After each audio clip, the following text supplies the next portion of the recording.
Doctor ਦੀ photo ਲੈਂਦਾ ਨਾ ਮੇਰੇ ਵਿੱਚ ਮੈਂ ਨਹੀਂ। अस्सलाम वालेकुम जी, तुसी देख रहे हो इफ्तिखार अली टीवी ते मैं तुहाडा मेज़बान मुहम्मद इफ्तिखार। मेरे भाई जानते हैं भी मैं भरावां वास्ते सर किसी न किसी सर जानवर दी लैते आना सर वीडियो। अज सर मैं एक मझ दी लैते आंदी वीडियो किनवा सुआ सूई है की हिसाब किताब है मझ दा वो जनाब आपां करनी है तसल्ली नाल चेक। और अच्छा है मझ ते थोड़ा जल्दी दे विच मैं तो मझ भी भुलिया खड़ा था। बहरहाल ये भी मझ दा तुहानूं हिसाब किताब दिखाने सारा, एक हड्डी दी, दो हड्डी दी, तीन हड्डी दी, जो कुछ है जनाब तुहाडे सामने। और आपा जनाब मझ दे थणा थुणा दी तसल्ली कर ली, बैक साइड की तसल्ली कर ली, फिर साइड की तसल्ली करनी है। और जानवर का जनाब हिसाब किताब दिखावां ते तुहानूं सारा। काली शाह जनाब अख है, चूड़ी सिंह है ते किनवा सूआ है, किन्ना दुद्ध है, जो कुछ है वो मैं तो पुछ लिया है। तो बहरहाल हुण आपां मालकां नूं वैसे मझ तो सील साऊ है माशाल्लाह, मैं हथ लाई जाना और मझ खड़ी ना भी ना गुस्सा ना कर, तेरी तारीफ की है तो तू गुस्सा कर गई। और जानवर का जनाब तुहानूं पूरी बाडी दिखाने आ, खाना शाना का हिसाब किताब दिखाने आ। बिलावल खान भी आ गए ने। बिलावल भाई की हाल है? अच्छा भी बेली मझ टोर ते वेख लैने ते नाले आपां इंदा जनाब बच्चा वेखी और तुहाडे नाल करिए गलबात। ते ऐ छड्डी मझ टोरियां जी अगे माड़ा जा।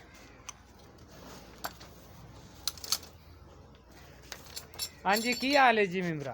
ठीक तबीयतां सेहतां ठीक, शुक्र अल्लाह दा। सारी बाडी जनाब वेखो। ये मझ तेरी किनवा सूआ सूई है ये यार? तीसरा सूई है घर दी मझ। तीसरा सूआ सूई है घर दी मझ। ये पिछे कट्टी है कि कट्टा है? कट्टी कट्टी कट्टी कट्टी ते बस लाया बिलावल ते ये हुण दूसरा इंदे थल्ले किन्ना क दुद्ध है पिया यार? ये जी इस टाइम बच्चे ने चंगा ते 12 से दुद्ध है। अच्छा बच्चे नूं पिया ते हाँ जी ते 12 किलो जनाब दो टाइमां दा तुसीं इंदे थल्लों जनाब दुद्ध चोंदे पै जी। चौने पे हैं। ते किन्ने क दिन होए ने सूई? सूई ने 15 दिन।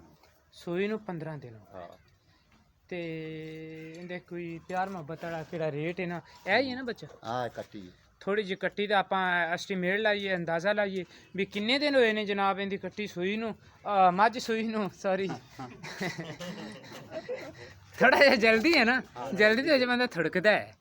असल च टाइम है यार थोड़ा ते नेरा हुंदा पिया, मैं जाना सी अग्गे ते भाई और मैंबर साहब आंदे ने साडी वीडियो बनाओ। मैं आख्या जनाब सीधी सीधी गल करो, किन्ने पैसों का जानवर है? अगर तुसीं उन्ना रेट करदे जी तो फिर जनाब आपां तुहाडा जानवर वेच देंगे। जे अगर ज़्यादा रेट करन दे तो आपां इन्हां दा जनाब जानवर अपने चैनल ते जनाब ना विकेदा। ते ये जनाब तीसरा सूआ दसी जाते हैं। और हड्डी कौड़ी दी जनाब कर लो तसल्ली। ये बच्चे नूं पिया ते जनाब इंदे थल्लों जनाब 6 लीटर दुद्ध चोई जाते हैं। ते तुन्नी कौड़ी दी भी आप जनाब तसल्ली कर लीए और कोशिश करेंगे जानवर दी एक एक चीज़ दिखाइए। और केड़ा मेरा देखने वाला भाई उन्होंने जनाब ना जानवर की आदि जनाब हो जाए उनकी तसल्ली। और आप पुछने आपदे भरा तो रेट। मेरी लोकेशन हैगी ज़िला पाकपतन तहसील आराफवाला। और इस टाइम सर मैं रंगशाह दे नाल 52 SP जनाब खड़ा ते मिमरा की मेरा लेना देना है किवें गल लेंदी? इनदे मुनासिब इको रेट बस इको मुनासिब प्यार मोहब्बत है। 2,30,000। 2,30,000 हाँ जी मैं आखां 2,30,000 ज़्यादा है या कोई भाई मैनू फोन ते आंदा है ते अपने नाल उहदे नाल कोई किराए दी कोई प्यार मोहब्बत इंदे विच हो जाए दी।